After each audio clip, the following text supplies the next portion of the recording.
Hello everyone, आज का ये वीडियो हर एक उस बच्चे के लिए बहुत ज्यादा इंपॉर्टेंट होने वाला है जो कि सीयूटी का प्रिपरेशन कर रहा है। क्योंकि आज हमारे साथ है आर्चा, जिन्होंने क्लास 12th में 99.8% स्कोर करे थे और सीयूटी में भी वो टॉपर रही हैं और आज एलएसआर में वो अपना हिस्ट्री ऑनर्स कर रही हैं। तो सीधा इस वीडियो को चालू करते हैं। आई होप ये वीडियो आपको बहुत पसंद आएगी। अगर पसंद आए तो लाइक करना और शेयर करना मत भूलिएगा। तो सीधा आज की इस वीडियो को चालू करते हैं। सबसे पहले आरशा, थैंक यू सो मच कि आपने हमें आज इस सेशन में ज्वाइन किया और आपकी वीडियो से आज बहुत सारे बच्चों की मदद होने वाली है। तो आरशा, मैं आपसे सिंपल क्वेश्चंस पूछूंगा और बस उन्हें आपको आंसर करना है। सीयूटी रिलेटेड क्वेश्चंस हैं। बहुत सारे बच्चों ने कमेंट्स करे थे, अभी मैंने टेलीग्राम पर भी डाला था तो वहां पर भी बच्चों ने बहुत सारे क्वेश्चन पूछे।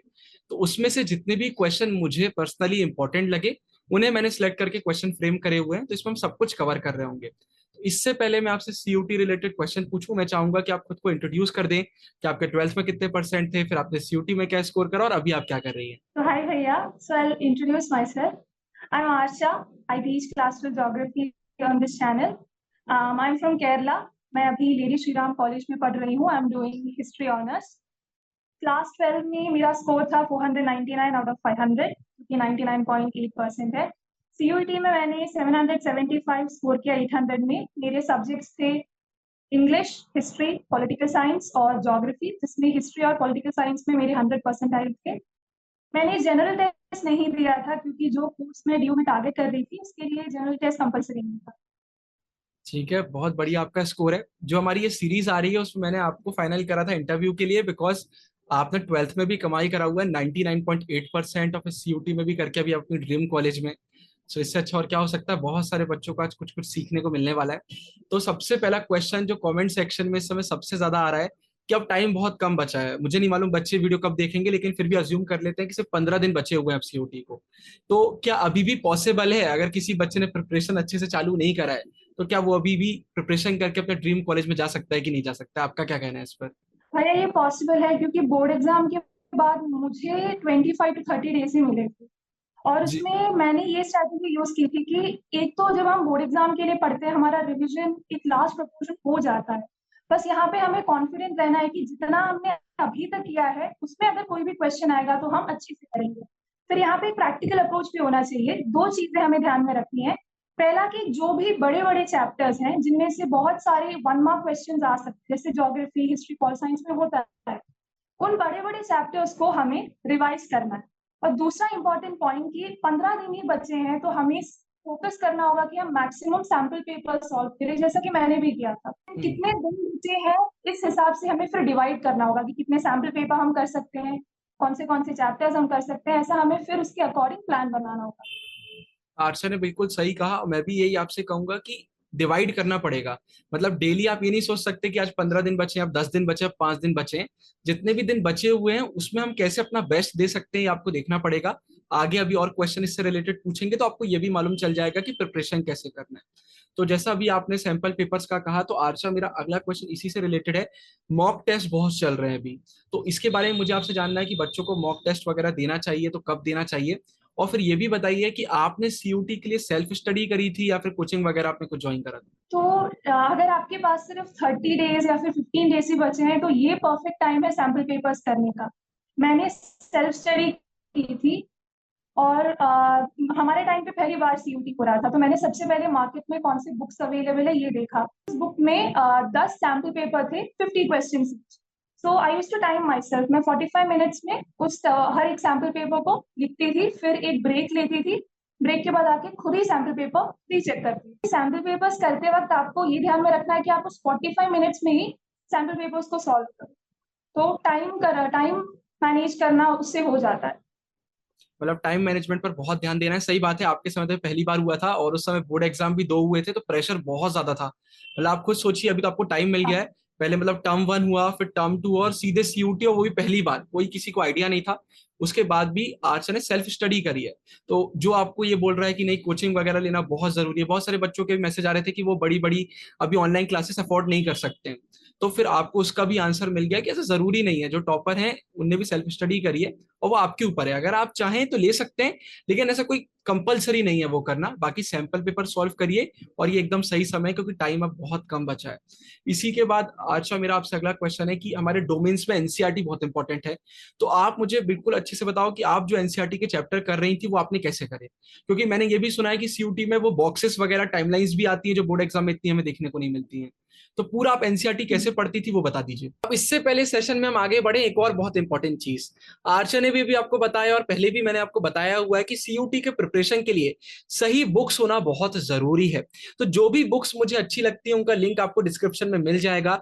डोमेन्स के लिए, इंग्लिश के लिए, जनरल टेस्ट के लिए मैंने आपको बताया हुआ है, मैंने पहले भी रिव्यू करा हुआ है कि आप ओसवाई गुरुकुल की बुक ले सकते हैं। बहुत ही शानदार ये बुक है, मैंने इसको खुद रिव्यू करा हुआ है। बहुत अच्छे इसमें आपको क्वेश्चंस देखने को मिल जाएंगे, एकदम लेटेस्ट सिलेबस को देखकर इसको बनाया गया है। कोई भी डोमेन का आपका सब्जेक्ट हो, आपका इंग्लिश हो, आपका जनरल टेस्ट हो, उन सबकी बुक्स आपको ओसवाई गुरुकुल की मिल जाएंगी। इसका लिंक भी आपके लिए मैं डिस्क्रिप्शन में डाल रहा हूं, बिल्कुल आप इसको परचेज कर सकते हैं। बहुत ही शानदार ये बुक है। बाकी जितने भी इंपॉर्टेंट लिंक है वो भी आपको डिस्क्रिप्शन में मिल जाएंगे। गूगल फॉर्म का लिंक भी आपको मिलेगा, उसको भी फिल करना मत भूलिएगा। आगे कभी चैनल पर हायरिंग वगैरह के प्रोसेस होते हैं तो आपको ईमेल आ जाएगा, आप भी उसमें पार्टिसिपेट कर सकते हैं। तो गूगल फॉर्म का लिंक, ओसवाई गुरुकुल का लिंक और बाकी इंपॉर्टेंट चीज का लिंक आपको डिस्क्रिप्शन में मिल जाएगा। तो एनसीईआरटी रीड करते हो तो आपको ये ध्यान में रखना है कि आप जब रीड कर रहे हो तो आपको ऐसे करना है, अगर कोई आपसे आके डाउट पूछे या अगर आपको किसी को पढ़ाना हो तो आप अच्छे से उस इंसान को ये सारी चीजें समझा सको, ऐसे आपको एनसीईआरटी रीड करना है। और मैं जब भी कोई नया चैप्टर उठाती थी तो सबसे पहले मैं सिलेबस में चेक करती थी कि इस चैप्टर से कौन से टॉपिक्स हैं जो सिलेबस में कवर किए। वैसे ही सीयूईटी के लिए भी जो हमारा सिलेबस है वही सेम है, वही चैप्टर्स है, तो हमें बस देखना है कि कौन से कंटेंट इंपॉर्टेंट है। फिर आपको चैप्टर्स के हेडिंग्स एक बार देख लेना, आपको पता होना चाहिए कि ये चैप्टर इतना लंबा है, इसमें ये टॉपिक्स है। फिर आप दो चीजें कर सकते हो, एक आप खुद पढ़ के समझ सकते हो, जैसे बहुत सारे इजी चैप्टर्स जो थे वो मैं खुद ही पढ़ के समझ लेती थी और जब टीचर्स पढ़ाते थे तो वो दोनों हो जाता था। लेकिन कुछ ऐसे चैप्टर्स होते थे जो बहुत ही लेंथी होते थे और डिफिकल्ट होते थे, तो उन चैप्टर्स के लिए मैं यूट्यूब में वीडियोस देखती थी और उसके बाद अगर टाइम हो तो मैं एक और बार वो चैप्टर्स पढ़ लेती थी। मतलब पूरी रीडिंग आप कर रही थी, एक एक चीज भी स्किप नहीं करना है, मतलब कुछ भी जल्दी जल्दी नहीं पढ़ना है एकदम। नहीं, कुछ नहीं करना, आराम से पढ़ना है और हर चीज समझना है, ऐसे पढ़ना है कि आप किसी को पढ़ा सको। ये बात आपको ध्यान में रखना है। अगर आपसे कोई इस लाइन से डाउट पूछे तो आपको पता होना चाहिए कि इसे कैसे आंसर करना है, यानी कि आपकी कॉन्सेप्चुअल क्लैरिटी उतनी होनी चाहिए। और एक और चीज इसमें क्वेश्चन पूछा गया है कि जैसे बोर्ड एग्जाम की बात करते हैं, तो जैसे आपका टर्म टू बी हमारा ऐसा था जहाँ पर क्वेश्चन आंसर हमें देखने को मिल रहे थे, और इस बार के जो बोर्ड एग्जाम जिन बच्चों ने दिए हैं उन्हें भी सिर्फ 20 मार्क्स के ज्यादातर सब्जेक्ट में एमसीक्यू वगैरह देखने को मिले हैं। बाकी रिटन पेपर पूरा ऐसा था कि आपको लॉन्ग आंसर वगैरह पढ़ना पड़ता है। तो उसमें बच्चों ने क्या किया, जैसे अगर हम हिस्ट्री जैसे सब्जेक्ट की बात करते हैं तो जो बड़े बड़े टॉपिक होते हैं उनको जल्दी जल्दी पढ़ लिया कि बस कुछ भी करके 8+ पॉइंट्स वो बना सकें। लेकिन अगर हम सीयूटी की बात करते हैं तो यहाँ पर सीधे एमसीक्यूज आते हैं, तो आपको एक एक चीज पता होना चाहिए। तो जब आपने ट्वेल्थ का प्रिपरेशन करा, फिर आपने सीयूटी का प्रिपरेशन करा, तो दोनों में कुछ चेंज करा आपने पढ़ने के तरीके में कि सेम आपने फॉलो किया? तो हमारा जो एग्जाम का पैटर्न था उसमें टर्म 1 के लिए 1 मार्क क्वेश्चंस थे, तो मेरे पास ऑलरेडी 1 मार्क उन चैप्टर से 7 to 8 चैप्टर्स थे, तो उनसे 1 मार्क्स मेरे पास ऑलरेडी प्रिपेयर्ड थे और फसना पक्का सीरीज के भी क्वेश्चंस मैंने अपने क्वेश्चंस के साथ ऐड किए थे।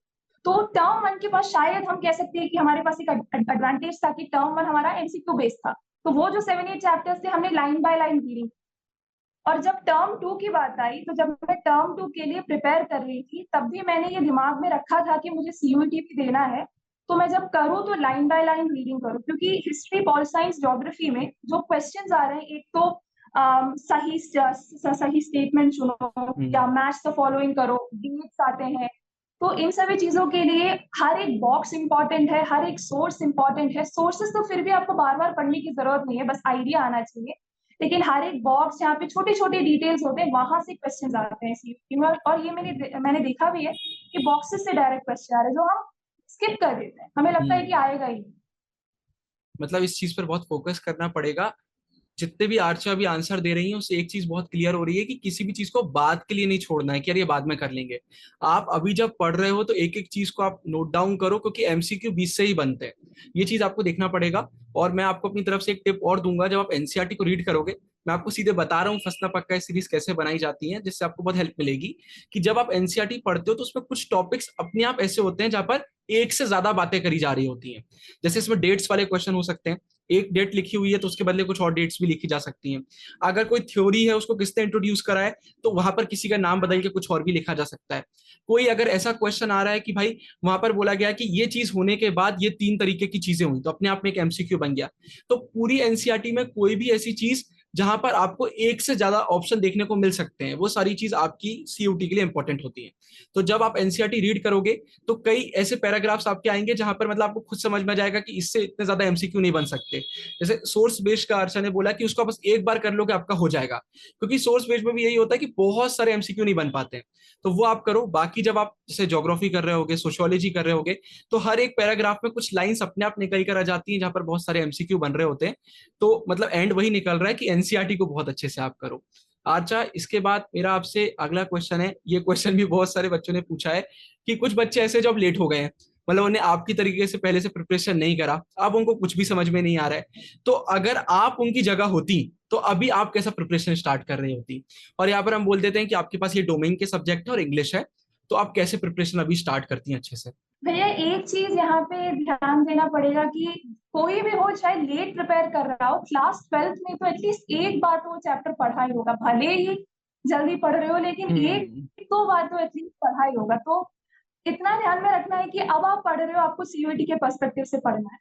तो एक काम कर सकते हो आप, अगर मैं होती तो मैं ये करती कि अगेन मैंने बहुत बार रिपीट किया है कि मैं सैम्पल पेपर ही करती और ये देखती अगर इस सैम्पल पेपर में मुझे इस चैप्टर से क्वेश्चंस बन ही नहीं रहे और वो चैप्टर इंपॉर्टेंट भी है, तो मैं उसी चैप्टर को पढ़ूंगी, दोबारा हम्म। पढ़ूंगी। और इतने कम टाइम में एक्चुअली इतना ही हो सकता है, लेकिन जितना भी आप करो आपको ध्यान में रखना है कि वो चीजें आप ना भूलो। अगर आप कोई क्वेश्चन कर रहे हो, अगर आप एटलीस्ट आप 50 क्वेश्चन ही कर रहे हो, लेकिन वो 50 क्वेश्चन आप नहीं भूल सकते हो, वो 50 क्वेश्चन आपको अच्छे से आनी चाहिए। और एक बात है कि सीयूटी में जो क्वेश्चंस आते हैं वो एनसीईआरटी से ही आते हैं, हम्म। डायरेक्ट लाइन उठा के डाल देते हैं। तो आप मत डरिए, इतना ध्यान में रखिए कि आपको एनसीईआरटी अगर आप एक बार भी पढ़ रहे हो तो अच्छे से पढ़ना, क्योंकि उसमें से ही क्वेश्चंस आएंगे। मतलब एक बहुत बड़ा आंसर मिल गया, पूरे क्वेश्चन आपको एनसीईआरटी से देखने को मिलेंगे। और आर्चा ने अभी जो बोला, इससे दो लेसन्स आपको सीखने हैं। नंबर वन, कि जहां पर भी हम अपने खुद के एफर्ट्स कम कर सकते हैं, स्मार्ट वर्क कर सकते हैं, वहां हमें करना है। आपको मार्केट में सैंपल पेपर्स मिल जाएंगे जहां पर बहुत सारे क्वेश्चन है। चैनल पर फंसना पक्का है सीरीज आपको टर्म वन की मिल जाएगी। इससे क्या होता है, जब आप एक चैप्टर पढ़ लेते हो और फिर आप बहुत सारे एमसीक्यूज करते हो तो आपकी मेहनत बच जाती है। और फिर अगर वो एमसीक्यूज आपसे नहीं बन रहे होते तो आपको ये भी क्लियर हो जाता है कि कौन से टॉपिक्स हैं, कौन से चैप्टर्स हैं जहां पर ज्यादा मेहनत करने की जरूरत है। तो पहली चीज तो ये देखना है कि स्मार्ट वर्क करना है, जहां पर भी हम अपनी एनर्जी बचा सकते हैं वहां बचाना है। और जितनी भी रिसोर्सेस अवेलेबल है नेट पर फ्री भी आपको बहुत कुछ मिल जाएगा, उसका हमें यूज करना है। और दूसरी चीज एक बहुत इंपॉर्टेंट आर्चा ने बोली है कि भाई हमें रियलिस्टिक गोल्स बनाने हैं। मतलब उन्होंने बोला कि इतना ही हो सकता था। अब बहुत सारे बच्चे ऐसे सोच रहे हैं कि यार हमें तो 6-6 बार रिवीजन करना पड़ेगा, ये करना पड़ेगा, वो करना पड़ेगा। आप देखो आपके पास कितना टाइम है और उसमें जो आप बेस्ट कर सकते हो वो आप करो। आर्चा, इसी से रिलेटेड ये क्वेश्चन है कि आपका क्या रूटीन था? ये तो हमने देख लिया कि भाई जिसका कुछ भी नहीं हुआ वो कैसे फॉलो कर रहा है।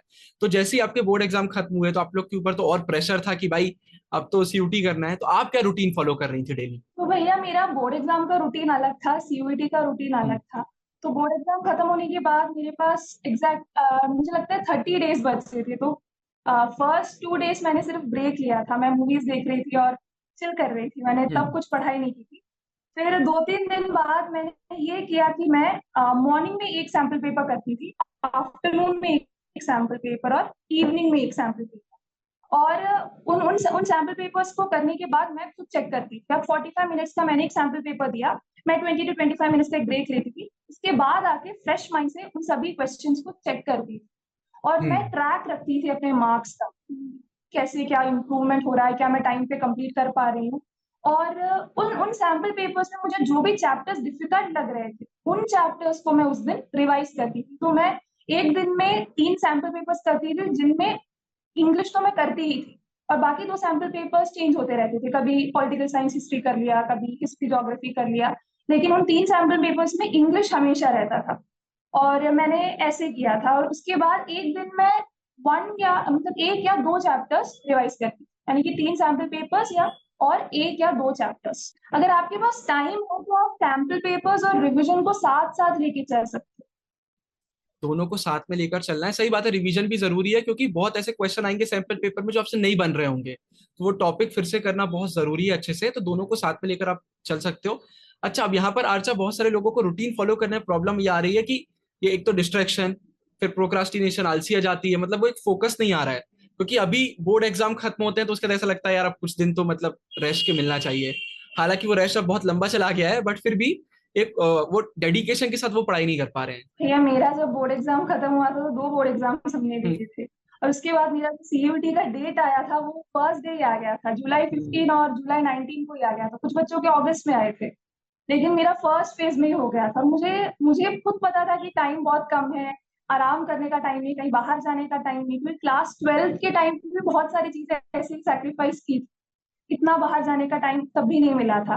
तो एक चीज है, मैं मुझे लेडी श्रीराम में ही पढ़ना था, तो मेरे पास वही एक ऑप्शन था। तो मैं, हाँ मैंने लिस्ट में बाकी सारे कॉलेजेस के नाम डाले थे सेफ रहने के लिए, लेकिन मेरे दिमाग में था और मैं खुद भी चाहती थी कि एलएसआर में ही मैं पढ़ूं, यहाँ से मुझे हिस्ट्री ऑनर्स करना था। तो मैं क्या करती थी, जब भी मैं लो फील करती थी, कॉलेज के ब्लॉग्स देख लेती थी, कॉलेज के हम्म। बारे में पढ़ती थी, अपने आप को वहां पर पढ़ता हुआ विजुअलाइज करती थी, यहाँ के चीजों के बारे में पढ़ती थी, और मेनली तो मैं ब्लॉग्स ही देखती थी। और ये सब देखने के बाद अंदर से मोटिवेशन आता है। एक तो आपको विजुअलाइज करना है अपना गोल, और ऐसे विजुअलाइज करना है कि आपको कर रहे हो, तब आप कैसा फील करोगे। अगर वो एक बार आप ध्यान में रखोगे ना तो आराम से हो जाएगा। और कभी कभी लेजी फील होता है, डिमोटिवेटेड फील होता है, तब एक शॉर्ट ब्रेक लो, अपना मन पर मतलब जो भी आपको अच्छा लगता है ऐसा कोई काम करो, और बीच बीच में इमेजिन करो कि आप अपना गोल अचीव कर रहे हो, अपने फेवरेट कॉलेज में पढ़ रहे हो, अपना सब्जेक्ट पढ़ रहे हो, और पूरा अपना फ्यूचर गोल्स को सोचो कि हो रहा है, ये सब आपके सामने हो रहा है। बहुत ही प्यारा मैसेज आर्चा ने दिया है। देखिए, एक कॉपी पेन में तो सब लिख लेते हैं अपना ड्रीम कि भाई मुझे यहाँ जाना है, लेकिन बहुत कम ही ऐसे लोग होते हैं जो सच में वहां जाना चाहते हैं और उसके लिए मेहनत करना चाहते हैं। तो आपको अपना एक गोल, अपना ड्रीम ऐसा बनाना पड़ेगा यार कि आपकी दिल से आवाज आए कि यार कुछ भी करके इसको करना है। और फिर बहुत अच्छा विजुअलाइज करिए, ब्लॉग वगैरह देखिए, तो थोड़ा सा अंदर से लगता है यार यहाँ जाएंगे तो बहुत अच्छा लगेगा, तो फिर मेहनत करने का मन करता है। अगर आपने बस ऐसे सोच के रखा है, बहुत सारे बच्चे बोर्ड एग्जाम में भी यही करते हैं। पहले दिन जब 12th की क्लास आती है तो आप पूछोगे कितने बच्चे यहाँ पर 90% प्लस लाना चाहते हैं, तो सबका हाथ उठ जाता है, सबको लाना है। लेकिन कितने लोग मेहनत करना चाहते हैं, तो बस 2 लोग हाथ उठाएंगे, बाकी लोग नहीं उठाएंगे। तो भाई सिर्फ सोचने से काम नहीं होगा, आपको अपना गोल इतना स्ट्रांग बनाना पड़ेगा, अंदर से एक डिजायर आना चाहिए, भूख लगना चाहिए अंदर से मेहनत करने की। तो ये होगा तो फिर सब हो जाएगा। और ये बहुत अच्छी चीज मैंने आर्चक से भी अभी सीखी, और मैं जितने भी टॉपर से बात करता हूँ सब बताते हैं। एक बहुत बड़ा अंतर होता है, जो बच्चे अच्छे स्कोर नहीं कर पाते उनका एक रीजन ही होता है कि जैसे उन्हें आलसी आ रही है, या फिर उनका पढ़ने का मन नहीं कर रहा है, तो वो ये सोचते हैं कि ये चीज सही नहीं है। मतलब ऐसे थॉट्स नहीं आना चाहिए, लेकिन ये गलत है। जितने भी टॉपर होते हैं, अगर उनको आलसी आ रही होती है वो ब्रेक ले लेते हैं। अगर उनका पढ़ाई का मन नहीं लग रहा होता है तो वो कुछ समय के लिए पढ़ाई नहीं करते हैं, उनको जो अच्छा लगता है वो करते हैं। मतलब जितने भी अंदर से इमोशंस आ रहे हैं उनको आपको रिकॉग्नाइज करना पड़ेगा। ऐसा नहीं है कि यार ऐसा नहीं होना चाहिए क्योंकि जो टॉपर है उनको तो सब सही लग रहा होगा, ऐसा नहीं होता है। इस चीज पर आपको काम करना होगा। तो आर्चा, वैसे तो आपने यार कोई मिस्टेक, जी जी जी हाँ बोलिए। भैया मुझे एक और पॉइंट रखना था। जी। बहुत बार ऐसा होता है जब हम पढ़ते हैं ना, हम डिस्ट्रैक्टेड रहते हैं, हम हम्म। पढ़ते तो रहते हैं कि हमारे माइंड में कुछ और चल रहा होता है और हमें लगता है हमने सब पढ़ लिया। फिर अगर 5 दिन बाद हम वो चैप्टर दोबारा उठा के देखते हैं, हमें तो लगता है हमने सब पढ़ लिया है, लेकिन हमें कुछ याद नहीं आता। ये इसीलिए होता है क्योंकि उस टाइम पे जब आप पढ़ रहे होते हो, आप कुछ और सोच रहे हो, तो आप जब तो हम इजीली डिस्ट्रैक्ट हो सकते हैं, सारे के सारे डिस्ट्रैक्ट होते हैं, मैं खुद डिस्ट्रैक्ट होती हूँ। लेकिन वहां पे ये जरूरी होता है कि आपको पता होना चाहिए कि अभी आप डिस्ट्रैक्ट हो रहे हो, तो आपको अपने आप को समझाना होगा कि नहीं, अगर मैं 1 घंटा पढ़ रही हूँ तो मैं 1 घंटा तो फोकस्ड होकर ही पढ़ूंगी। जो भी काम है वो मैं 1 घंटा होने के बाद, ये जो 1 आवर का सेशन इसके बाद करूंगी, ये भी आपको ध्यान में रखना है। डिस्ट्रैक्शंस हम इस टाइम पे तो अफोर्ड नहीं कर सकते। बहुत इंपॉर्टेंट पॉइंट है। इससे रिलेटेड मैंने अभी एक वीडियो भी देखी थी, वो मैं आपके साथ शेयर करना चाहूंगा। सबसे बड़ी गलती लोग यही करते हैं, आचार्य ने बताया कि पढ़ने तो बैठ गए लेकिन दिमाग में कुछ और ही चल रहा है कि यार दोस्तों के साथ घूमने जाना है, ये मूवी देखना है, ये करना है, वो करना है। तो उस समय आप पढ़ तो रहे होते हो लेकिन दिमाग में कुछ भी नहीं जा रहा होता है, आप अगले दिन जाओगे सब भूल चुके होगे। तो यहाँ पर मैंने एक बहुत अच्छी वीडियो में कॉन्सेप्ट देखा था, उसको बोलते हैं कि दिन में कुछ टाइम आप फिक्स कर लीजिए वेस्ट करने के लिए। कि मतलब अगर आपके दिमाग हाँ, में चल रहा है ना कि यार आज दोस्तों से बात करना है, ये करना है, वो करना है, तो आप दिन में एक टाइम फिक्स कर लो कि भाई जैसे 7 से 8 मुझे यही करना है। तो जब आप पढ़ने बैठते हो ना तो फिर आपका दिमाग थोड़ा सा शांत हो जाता है कि भाई ये जो दिमाग में थॉट्स आ रहे हैं इनके लिए अलग से टाइम फिक्स कर लिया है। अगर आप उसको दबाने का ट्राई करोगे तो फिर पढ़ाई नहीं होती है। और बिल्कुल ये बिल्कुल सही अर्षा ने बोला है, पढ़ने बैठ रहे हो तो पढ़ने बैठना है। दिमाग में चीजें चल रही होंगी तो दिक्कत आएंगी। तो यार आर्चा, आपने तो वैसे मिस्टेक्स के लिए कोई जगह छोड़ी नहीं है, आपके बोर्ड में भी 99.8 और फिर आपने सीयूटी भी अच्छा स्कोर करा है। लेकिन फिर भी आपके पहचान में लोग होंगे और आपने भी कुछ ना कुछ मिस्टेक्स तो सभी करते हैं स्टार्टिंग में। तो कुछ ऐसी मिस्टेक्स जो आपको लगती है कि अगर इस समय कोई कर रहा है तो बाद में फिर उसको बहुत बड़ी प्रॉब्लम हो सकती है, तो वो आप जरूर से बताइए। मैं सब्जेक्ट स्पेसिफिक बोलती हूँ। अगर हम जब हम इंग्लिश का जब हम प्रिपेयर करते हैं, तब हम ये तो करते हैं कि सिनोनिम्स पढ़ते ही रहते हैं, हम्म। एग्जाम्पल्स पढ़ रहे हैं। तो जब आप एग्जाम्पल्स पढ़ रहे थे, अगर आप जितना भी पढ़ो उतना याद रहना चाहिए। आप अगर 100 एग्जाम्पल्स पढ़ लो और एट द एंड आपको कुछ याद ही नहीं आ रहा है, आपको इस वर्ड का सिनोनिम नहीं पता, लेकिन आपको इतना पता है कि हाँ मैंने पढ़ा था, लेकिन आंसर नहीं आ रहा है, तो एक चीज मैं हमेशा नोट करती हूँ, मुझे इतना फोकस करना है कि मैं अगर 4 चीजें पढ़ूं तो वो 4 चीजें मुझे अच्छे से पढ़नी है। ज्यादा हम जब करने लगते हैं तो लास्ट एट द एंड हमारे पास कुछ भी नहीं बचता है। तो इंग्लिश में हम्म। मैं क्या करती थी, जब मैं सैम्पल पेपर्स करती थी उसमें जो भी मिस्टेक्स आते हैं, अगर सपोज उस पेपर में मेरे सिनोनिम्स गलत जा रहे हैं और मेरा बाकी कोई सेक्शन पैसेजेस गलत जा रहे हैं, तो मुझे नेक्स्ट ये करना है, मुझे सिर्फ पैसेजेस रिवाइज करना है, सिर्फ सिनोनिम्स करना है। पूरा पेपर दोबारा बैठ के नहीं करना है, सब कुछ नहीं करना है बैठ के। जहां पे मैं वीक हूँ वहाँ वो चीज करना है, और यहाँ पे आपको आपकी लिमिटेशन पता होनी चाहिए। आपको अगर पता है कि मेरा वीकनेस ये है, तो मतलब फिर आपको उसके लिए फिर वर्क करना होगा। हिस्ट्री, पॉलिटिकल साइंस के लिए डेट्स और नाम, कभी मुझे गलतियां हो जाती है, भूल हम्म। जाते हैं या कंफ्यूज हो जाते हैं, तो ये आप अलग कहीं पे लिख के रख सकते हो, या आप नोट्स देख सकते हो। अगर हम ट्विनब्रोस का नोट्स देखें तो वहां पे अलग हमें डेट हाईलाइटेड मिलता है, इंपॉर्टेंट टर्म्स हाईलाइटेड मिलते हैं। तो लास्ट लास्ट में आपको यही करना है, पूरा चैप्टर पढ़ने का मिस्टेक दोबारा नहीं करना है, मतलब ये नहीं करना है। और इंपॉर्टेंट डेट्स और नाम आपको पता होना चाहिए। और बोर्ड एग्जाम, सॉरी, आप सीयूईटी एग्जाम में ना नेगेटिव मार्क, तो आपको हम्म। सोच समझ के आंसर देना होता है। तो आपको 100% श्योर होना होगा कि यही डेट है या यही नाम है या यही जगह है। तो इसके लिए आपको ये सारी चीजें पढ़ते वक्त आपको ध्यान में रखना है कि ये डेट है, ये नाम है, उसे ध्यान में रखना है। और ज्योग्राफी के लिए भी सेम कुछ इंपॉर्टेंट चैप्टर्स है, जैसे transport and communication, land resources, minerals. In chapters को ना आपको जरूर पढ़ना है, क्योंकि इनमें से बहुत सारे क्वेश्चंस आते हैं और आप कंफ्यूज कर जाते हैं। हर इंसान को ना कुछ पर्सनल लिमिटेशंस होते हैं।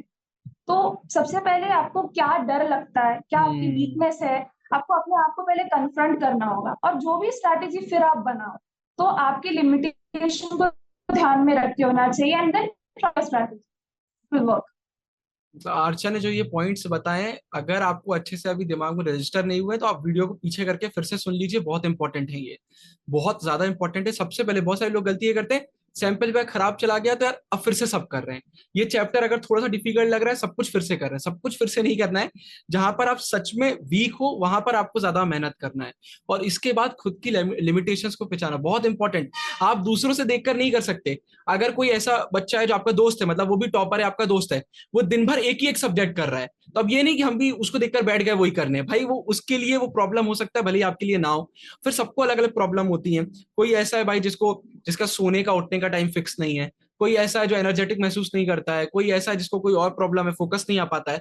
तो सबसे पहले थोड़ा सा इंट्रोस्पेक्शन करने की जरूरत है, और उसको फिगर आउट करिए और उस पर मेहनत करिए। बाकी मिस्टेक्स पूरी आपने बता दी हैं, ये मिस्टेक्स पर सबको काम करना पड़ेगा।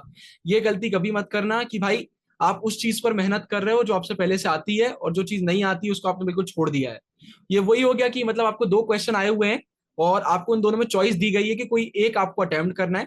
पहला वाला आपने कर लिया था लेकिन बाद में आपने उसको रिवाइज नहीं करा, और दूसरा वाला आपने जल्दी जल्दी में कर लिया, क्या बस कर लेते हैं नाम के लिए, और अब आपसे दोनों ही नहीं बन रहे हैं। इससे अच्छा है कि एक चीज पर फोकस करके उसको बहुत अच्छे से करो, और दूसरा अगर कर रहे हो तो उस पर भी बहुत अच्छे से फोकस करो।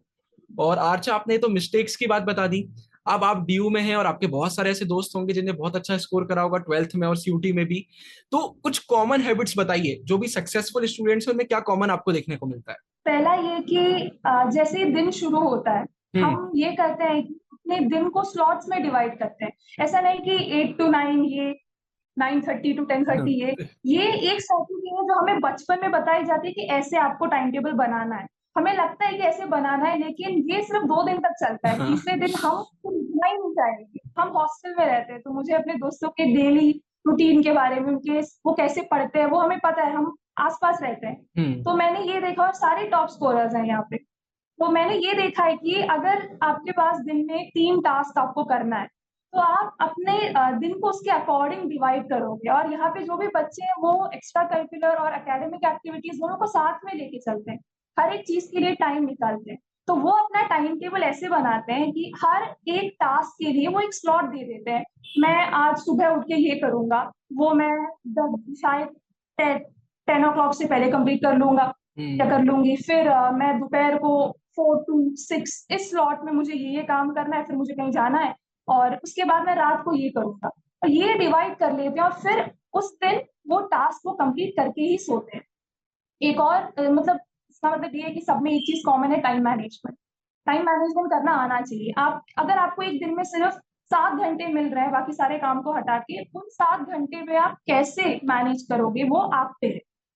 वो एक कॉमन है। फिर दूसरा कॉमन है कि बहुत सारे रिसोर्सेस पढ़ने के लिए यहाँ पे बच्चे नहीं जाते। मेरे जो भी दोस्त हैं, अगर एक बुक आपके पास है, वो स्टैंडर्ड बुक है, तब उसी को रिवाइज करते रहो, वो ज्यादा इंपॉर्टेंट है। अगर आप 6 चीजें पढ़ो, जैसे मैंने पहले भी कहा था, बहुत सारी चीजें जब आप करने जाते हो, एट द एंड आपके पास कुछ नहीं होता, क्योंकि सुपर ह्यूमन पावर्स तो किसी में भी नहीं है कि 100 चीजें याद रखें। अगर आप एक चीज कर रहे हो तो उस एक चीज को ही अगर आप सिर्फ 2-3 बार रिवाइज कर सकते हो, अगर उतना ही कर सकते हो तो भी वो ठीक ही है। मतलब बहुत ज्यादा रिवाइज भी नहीं करना है। एक स्टैंडर्ड सोर्स को अगर आप 3 to 4 टाइम्स रिवाइज करोगे तो भी हो जाएगा। पूरे आपको आई होप आंसर मिल गया होगा हाँ हाँ। भाई।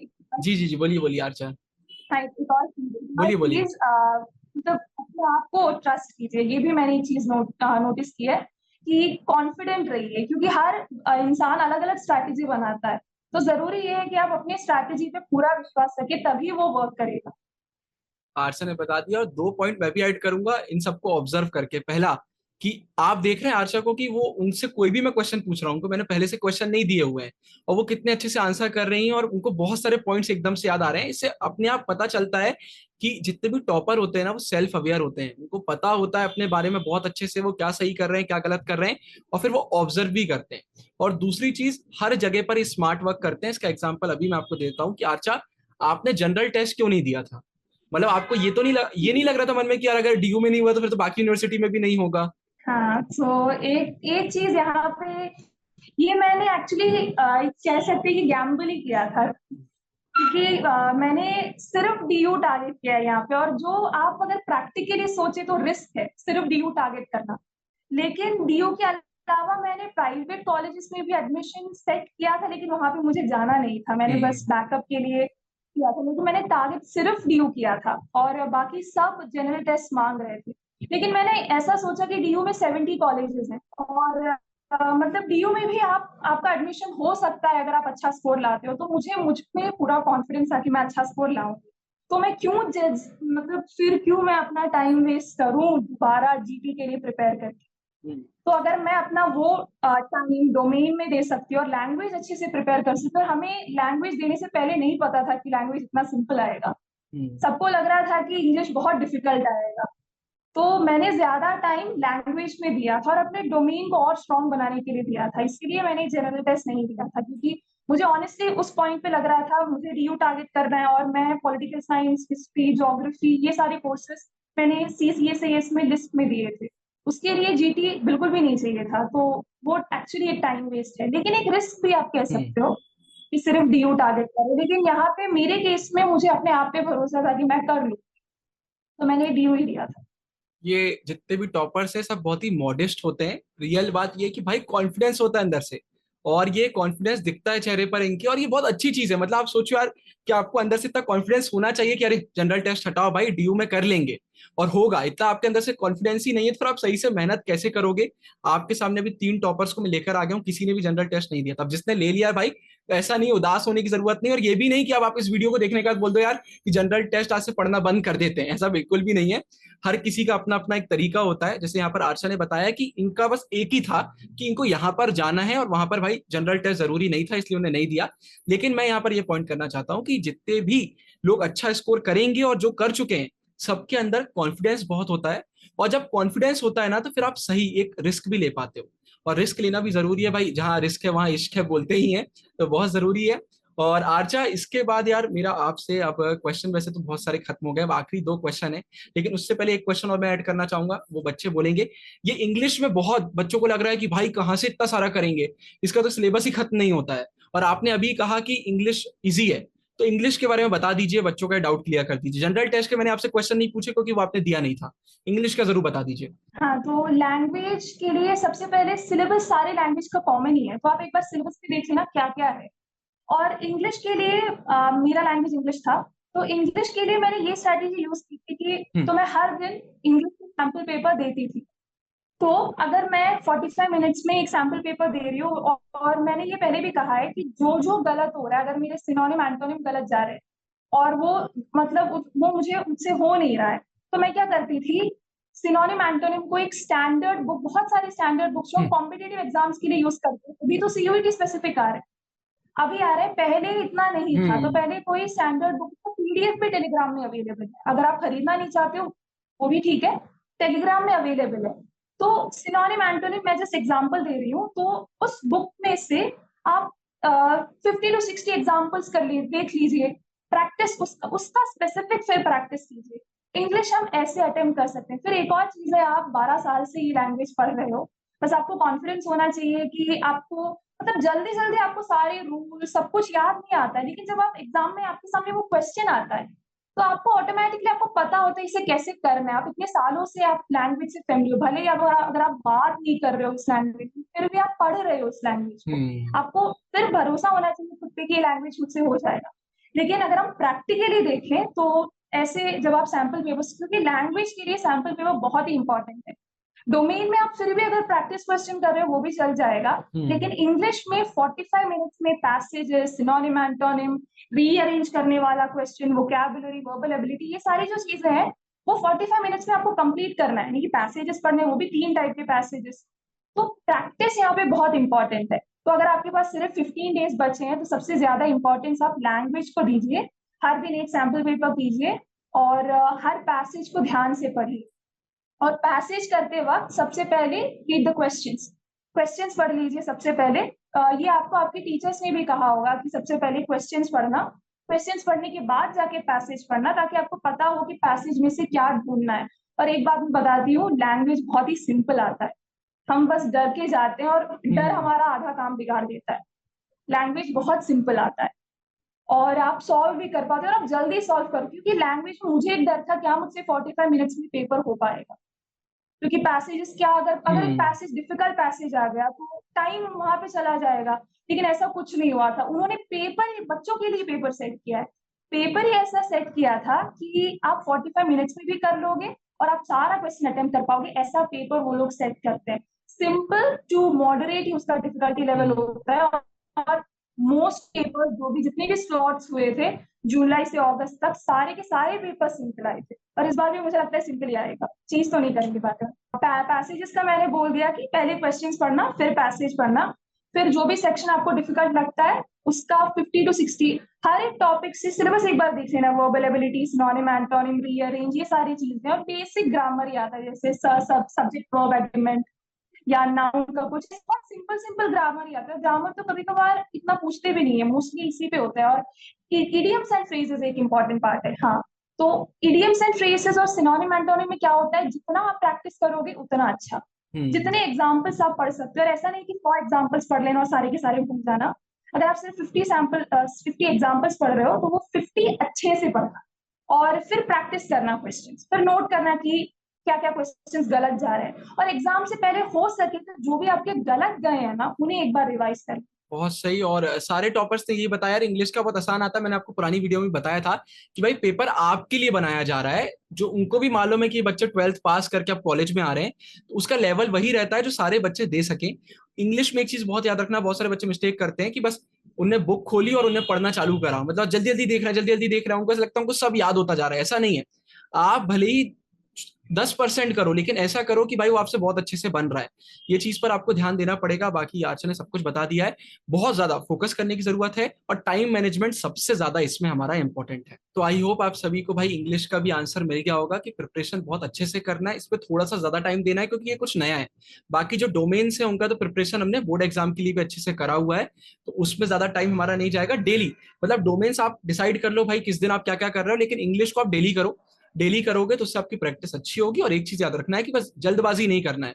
मतलब सिनोनिम करने बैठे तो एक बार में हमने 100 पलटा ली और हमें एक भी याद नहीं है। और फिर बाद में फ्री टाइम में भी ना, ये सब करते हैं जिनको भी इंग्लिश अपनी इंप्रूव करना होता है, वो क्या करते हैं, जैसे उन्हें कुछ भी पढ़ा तो फ्री टाइम में ना उसके बारे में थोड़ा सा सोचते रहते हैं कि यार आज मैंने जैसे पढ़े थे तो उनको मैं यूज करके देख लेता हूँ। आप अपने दोस्तों से व्हाट्सएप पे बात करते होंगे, तो आप यूज करिए ना जो भी आप पढ़ रहे हैं उन चीजों का, क्यों हमें यूज नहीं करना है, वो आप करो। और अब तो चैट जीपीटी आ गया भाई, उसको यूज करो। आप अगर नहीं जानते हो, आप क्रोम में जाना, चैट जीपीटी सर्च करना, आपको मिल जाएगा।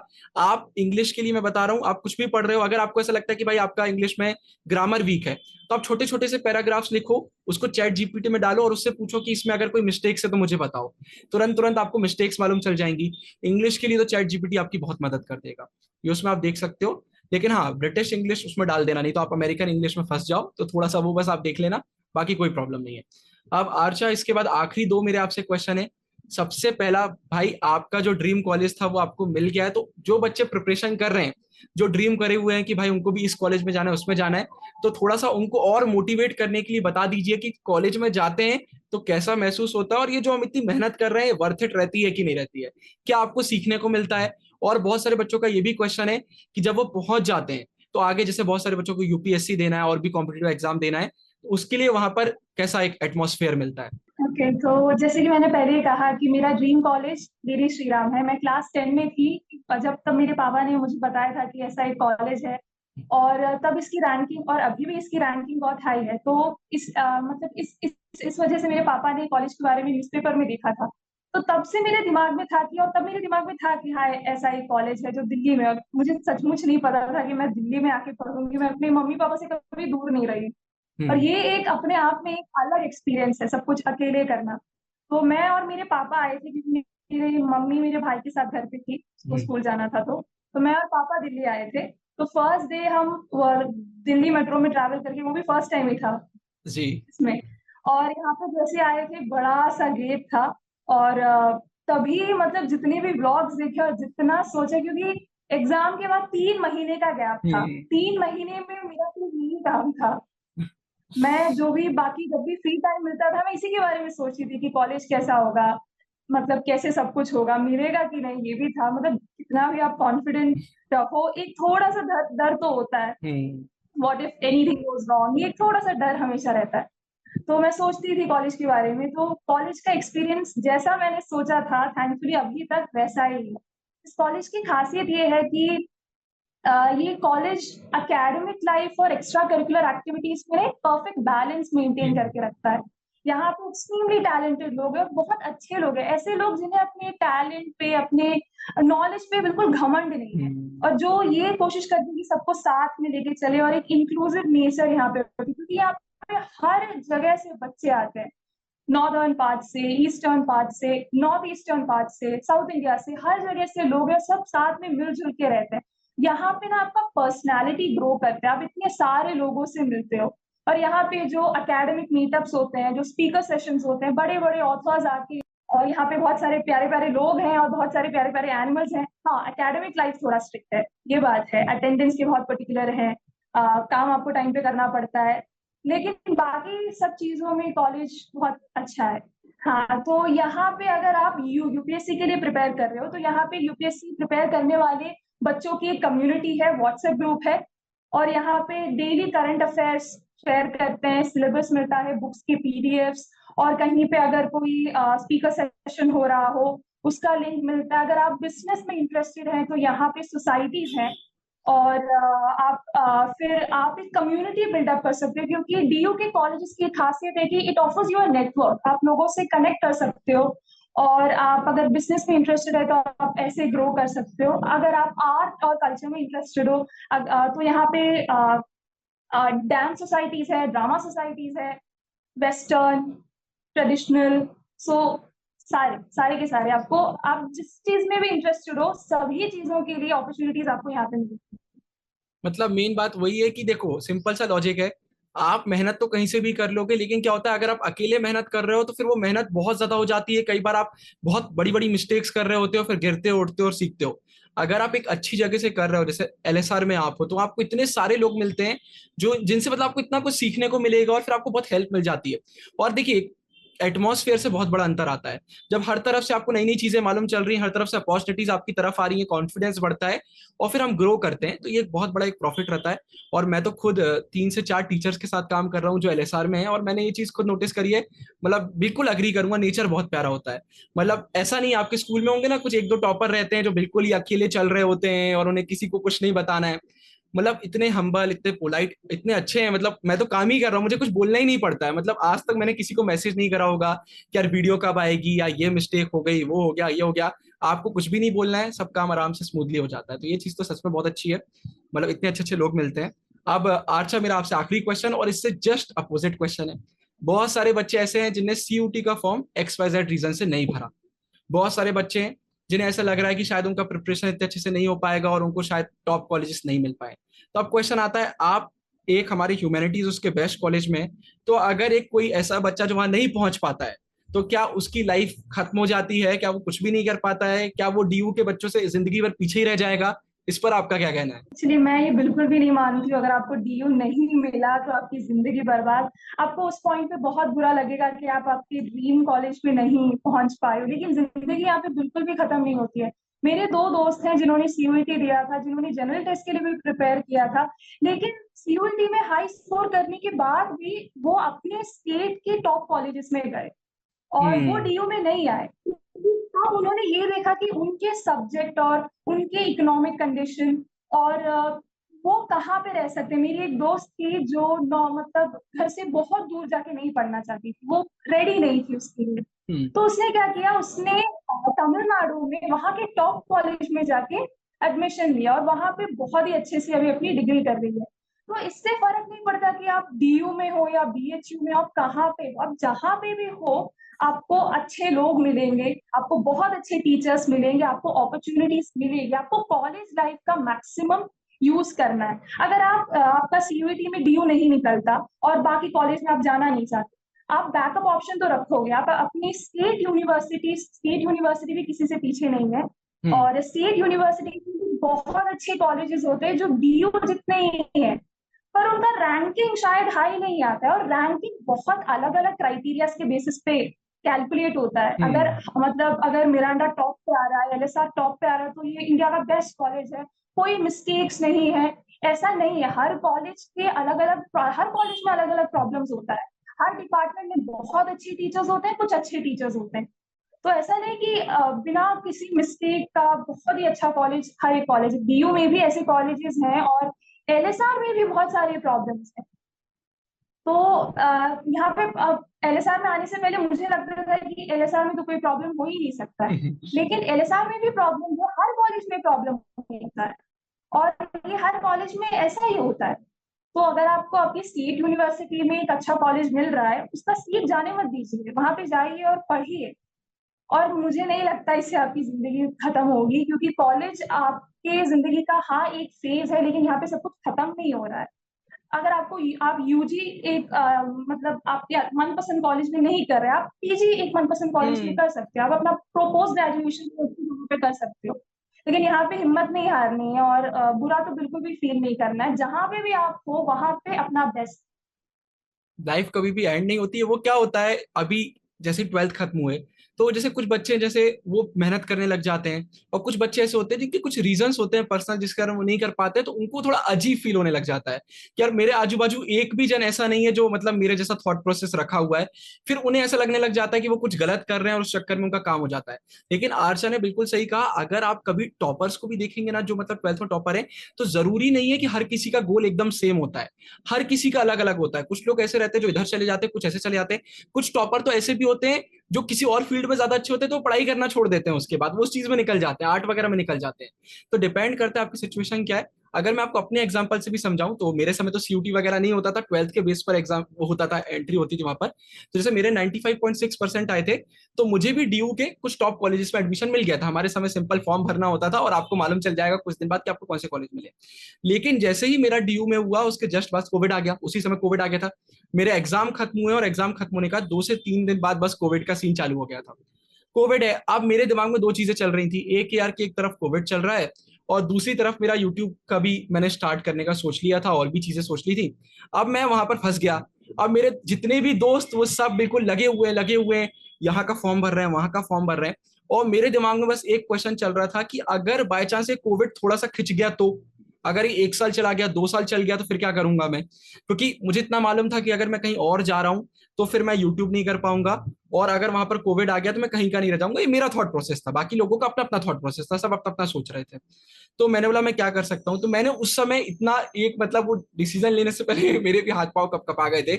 मैंने डीयू रिजेक्ट कर दिया। मैंने बोला यार ये क्या कर दिया मैंने, और उसका रिग्रेट तो होता ही है, आप कोई ऐसा डिसीजन ले लो तो वो तो हो गया। तो मैंने कहा यार ये तो सीन हो गया है मेरे साथ, अब सब मेरे दोस्त डीयू जा रहे हैं, मैं बैठा हुआ हूँ। लेकिन फिर एंड में वही हुआ जो मैंने सोचा, 2 साल डीयू बंद रहा। मेरे सारे दोस्त 2 साल अपने ही होम टाउन में रहे, जहां पर सब अपनी अपनी जगह पर थे। थर्ड ईयर में जाके उनका हुआ। और उन 2 साल में देखिए, आपको ये हमेशा लाइफ में याद रखना है कि अगर आपने कोई डिसीजन ऐसा ले लिया है जो आपके हिसाब से सही है, या फिर अगर आपने कोई डिसीजन गलत भी ले लिया है, मतलब आपको वहां जाना था और आप नहीं जा पाए, आपने गलत डिसीजन ले लिया, तो उसके बाद आपको ये देखना है कि इस समय आप बेस्ट क्या कर सकते हो। अगर उस समय मैं भी बैठ गया होता कि यार अब तो हो गया बैठ जाता हूं, मैंने बोला नहीं ऐसा नहीं करना है, जो सिचुएशन अभी है उसमें क्या बेस्ट कर सकते हैं। मैंने यूट्यूब पर फोकस कर लिया और देखिए फिर मैंने यूट्यूब को ग्रो करा। तो हर कोई अपनी जगह से बेस्ट कर सकता है, बस आपके अंदर से होना चाहिए। और एक और चीज, बहुत सारे बच्चों का ये कमेंट आ रहा था, उसका भी मैं आंसर कर देता हूँ कि अगर बाय चांस हमारा अच्छे कॉलेज में नहीं हो पाता है तो फिर हमें अच्छे लोग नहीं मिलेंगे, फिर हम आगे कैसे बढ़ेंगे। तो देखिए, अगर आपके साथ कुछ बुरा हो रहा है तो मुसीबतें सबके साथ आती हैं, किसी को ज्यादा किसी को कम। अगर आपको ऐसा लग रहा है जो लोग टॉप कॉलेज में बैठे हैं तो वो बहुत खुश है, तो ऐसा बिल्कुल नहीं है, उनकी अपनी प्रॉब्लम्स हैं। हर किसी को प्रॉब्लम होती है। और आपके बहुत सारे ऐसे फ्रेंड्स हैं जो आपको दिखते नहीं है। अच्छी अच्छी बुक्स आपको मार्केट में मिल जाएंगी, उनसे अच्छा आपका फ्रेंड कोई नहीं है, बहुत कुछ आपको सीखने को मिलेगा। यूट्यूब पर आपको ऐसी हजारों वीडियोस मिल जाएंगी जिनमें आपको बहुत अच्छे से सीखने को मिलेगा। और एक वो लाइन मुझे याद आ रही है, मैंने पढ़ी थी कि इस दुनिया में हर किसी के लिए किसी ना किसी को बनाया है जब तक हम अपने साथ हैं। तो अगर आप अपने साथ हो तो आपके लिए आप हो, और वो बहुत काफी है। तो ये है, तो ड्रीम एकदम हाई रखना चाहिए कि आप बेस्ट क्या कर सकते हो। अभी सीयूटी चल रहा है तो उसका एकदम दिल लगाकर प्रिपरेशन करिए। लेकिन एक नेगेटिव साइड अगर हम देख लेते हैं कि अगर किसी का नहीं होता है तो कुछ बर्बाद नहीं हो गया है। बहुत सारे बच्चे क्या होता है, और ये बच्चे दब जाते हैं ना, तो ये बेचारे कमेंट भी नहीं करते हैं, धीरे धीरे पर्सनल मैसेज करते हैं कि भैया मैंने सीयूटी नहीं दिया है, अब मुझे डर लग रहा है। तो डरना कुछ भी नहीं है। मेरे दोस्त हैं जिन्होंने, मैंने कहा कि सीयूटी दे के भी डीयू या बाकी कॉलेजेस में नहीं गए, स्टेट यूनिवर्सिटीज में गए। हम्म। और मेरे ऐसे भी दोस्त हैं जो बहुत अच्छा पढ़ते हैं, स्टेट टॉपर्स हैं, लेकिन उन्होंने सीयूटी नहीं दिया।